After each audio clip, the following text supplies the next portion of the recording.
I want to talk to the people who pray faithfully, who believe, who ask God for a miracle, and still lost someone they love. Because I've been there. Many people pray every single day for my wife's healing. We believed God could do it. We trusted Him. We pleaded. We worshiped. We stood in faith. And when she wasn't healed on earth, something inside me broke. I started to wonder if we went about it the wrong way. If what we thought was faith was something else, something lacking. My mind filled with questions about faith.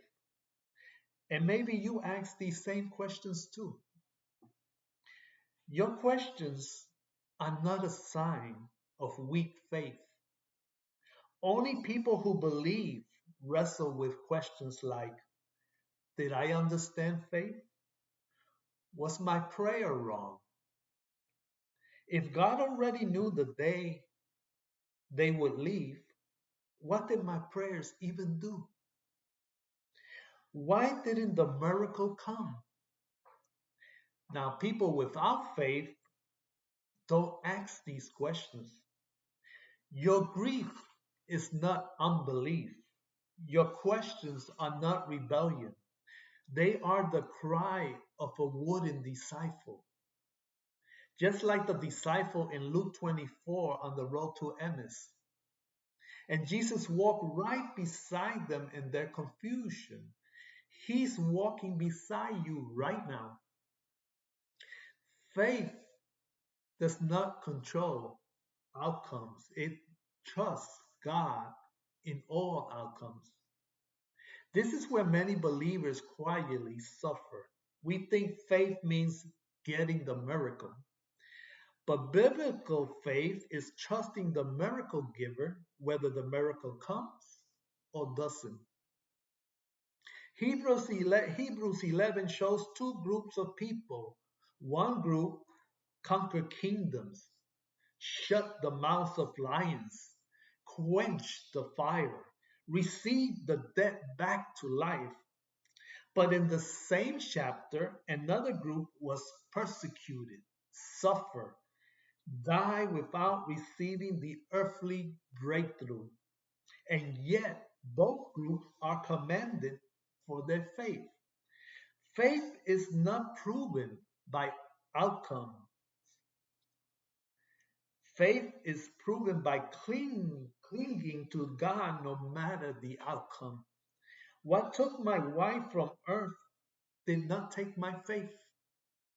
And what took your loved one hasn't taken yours either. You're still here, still wrestling, still reaching for God. That is faith. You didn't pray wrong, you loved right. When you pray for healing, for restoration, for more time, you were doing exactly what love does. Even Jesus prayed a prayer that did not get the outcome he asked for. He said, Father, if it is possible, let this cup pass from me. And yet he was perfect in faith. So unanswered prayers are not evidence of failed faith. They are evidence of love, of humanity, and of surrender. Your prayers were heard. Your loved one's healing simply your loved one's healing simply came in eternity, not earth. If their day was appointed, what did my prayers change? In Psalms 139, verse 16, tells us, all the days ordained for me were written in your book before one of them came to be.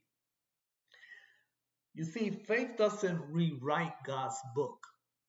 Faith helps us walk through the pages. Your prayers did not change the date, but your prayer changed the journey.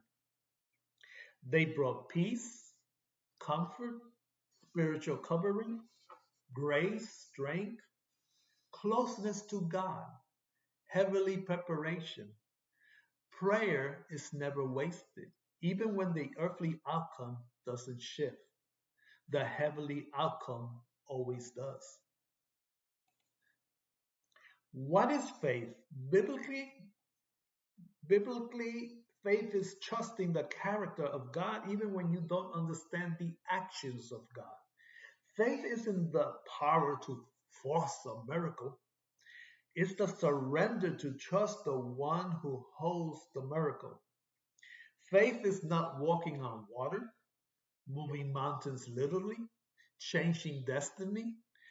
Faith is taking the next breath, praying again tomorrow, trusting God when life is confusing, believing God is good even when life is not, worshiping with tears, holding on to God when everything in you wants to let go. This is faith. This is the faith Jesus talked about. How do I master faith? Let me tell you something that set me free.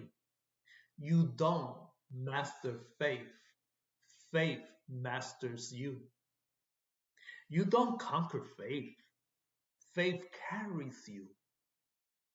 Faith comes by hearing the word, suffering producing endurance, fixing your eyes on Jesus, walking through seasons that break you and rebuild you. Faith grows when life hits hardest. So you are not being judged for your questions. You are being shaped. What does faith look like in real life? It looks like this: showing up to pray even when you feel empty, loving God even after loss, refusing to turn bitter, trusting that your loved one is with Jesus even when your home feels empty, saying, God, I don't understand, but I'm still yours. Heaven celebrates this kind of faith. Peter walked on water for seconds, but you have been walking through grief for months. Which one do you think heaven honors more? Is worshiping in spirit connected to faith? Absolutely. Worship in spirit is what happens when your emotions are gone, your strength is gone, your answers are gone, but your heart still chooses God. Worship in spirit is praising without feeling, surrendering without clarity, trusting without understanding, lifting your hands when they're trembling. This is the highest form of faith. Anyone can worship when life is good. Only the broken can worship in spirit. Do I have the faith Jesus talked about? Yes, you have the faith of the wounded, the kind Jesus always honored. Not loud faith, not showy faith, not mountain moving on command faith, but the faith of Job, the faith of David, the faith of Mary and Martha, the faith of Paul, those who loved God in the dark and held on to Him through tears. Your grief is the soil God is using to grow a deeper, purer faith in you. You have the faith Jesus talked about. You just didn't know it was growing in the middle of your heartbreak. If you pray faithfully and still lost someone, your faith didn't fail. Your love didn't fail. Your prayers didn't fail. And God didn't fail. He is still with you. He is still working. And your faith, even in its brokenness, is precious in His sight.